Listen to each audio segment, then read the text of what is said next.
Je suis Anaëlle Messi, âgée de 21 ans, orpheline. J'ai précocement été maman. Malheureusement, ma fille n'a pas eu cette chance d'avoir un géniteur responsable.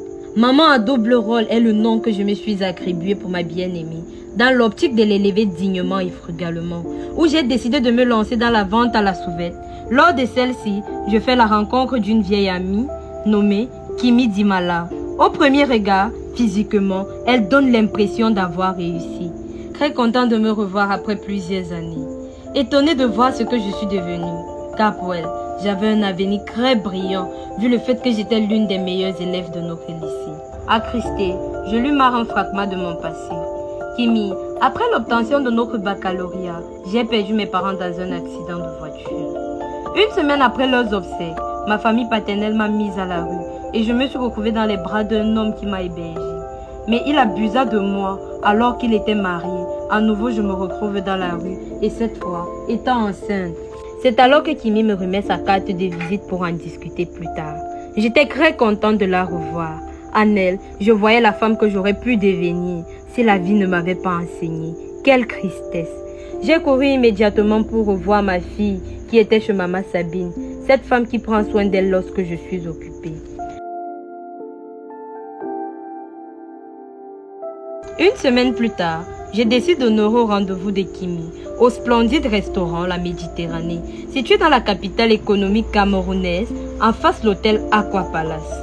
Autour d'un verre, elle me révèle qu'elle est propriétaire de ce grand restaurant, qui accueille des personnes pour tout type de cérémonie, avec un espace très grandiose, un cadre agréable. Toujours dans la conversation, Kimi me propose une affaire pour gagner plus d'argent.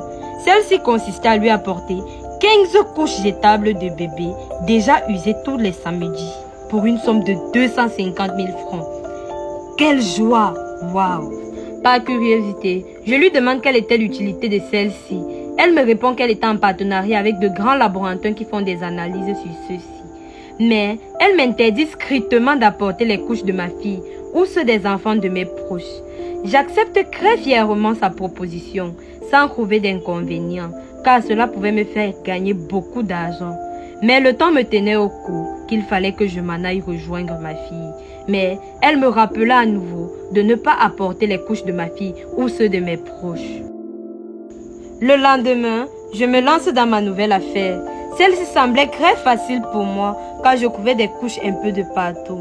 Je passais de poubelle en poubelle dans mon quartier pour ramasser les couches que ces jeunes mamans jettent un peu de partout. Tout se passait très bien pour moi.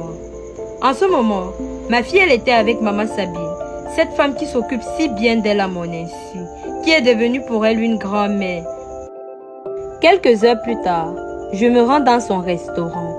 Sublime, très sublime, très ravissante, munie de son paquet. Cependant, Kimi est en train de faire la mise en place de son restaurant.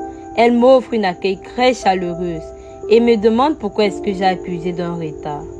Je lui réponds et je m'excuse. Je lui remets son paquet et elle vérifie si tout était exact.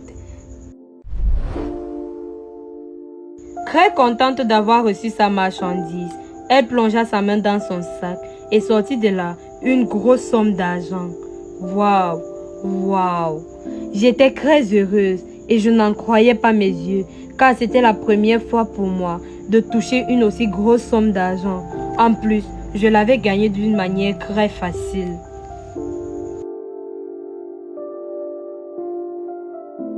Deux heures plus tard, je me rends chez maman Sabine pour aller chercher ma fille et lui apporter des cadeaux.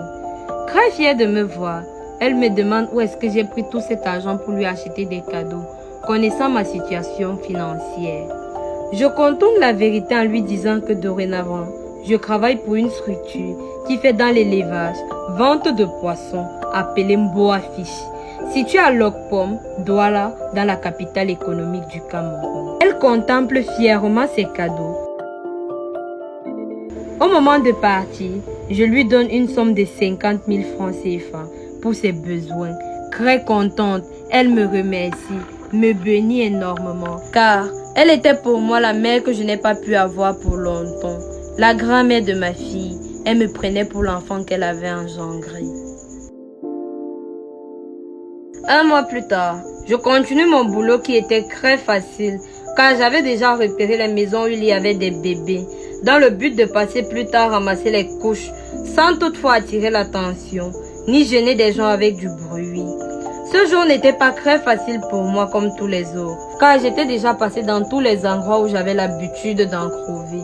Je suis même allée fouiller dans la poubelle, désespérée, car j'avais 14 couches et il m'en manquait une.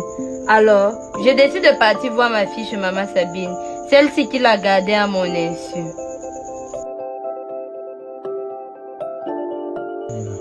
Comme on peut le constater, Maman Sabine venait de lui enlever une couche. À mon arrivée, elle était en larmes. Je la pris et je la calma pour un moment. Après quelques instants, Maman Sabine en colère l'a repris pour aller la nourrir.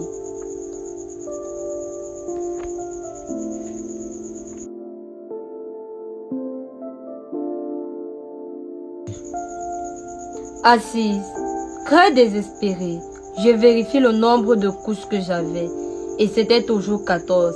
Il m'en manquait une. C'est alors que je décide de prendre la couche de ma fille pour la compléter à ma livraison. Mais qu'à cela ne tienne, je me rappelais de ce que Kimi m'avait dit, de ne jamais prendre la couche de ma fille ou d'un de mes proches pour compléter mes livraisons. Je ne trouvais aucun inconvénient, car d'après ses dits, elle les utilisait pour des expériences dans des laboratoires. 5 jours plus tard, je viens chercher ma fille chez Maman Sabine. Mais à mon arrivée, surprise, je la trouve assise à même le sol en pleurant. Elle me montre juste une direction vers l'intérieur. Arrivée, je trouve ma fille couchée, toute raide. Je ressors et je lui demande ce qui s'était passé.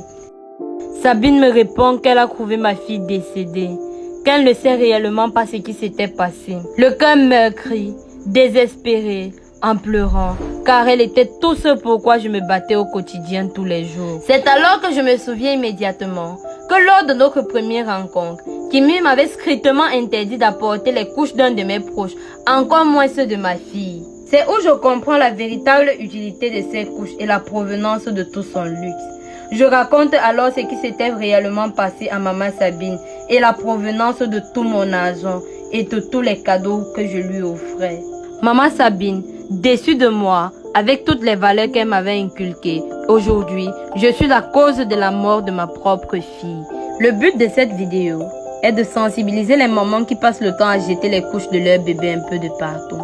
Sachez que d'aucuns les prennent pour faire des pratiques occultes, voire prendre les chances de vos enfants, qui peuvent passer de vie à crépa. J'espère que vous avez aimé la vidéo. Likez, partagez, abonnez-vous pour qu'on vous en donne plus. C'était pour vous, Anaël Messi, Luciano Tolale, génie de la caméra. Job de l'international, notre parrain.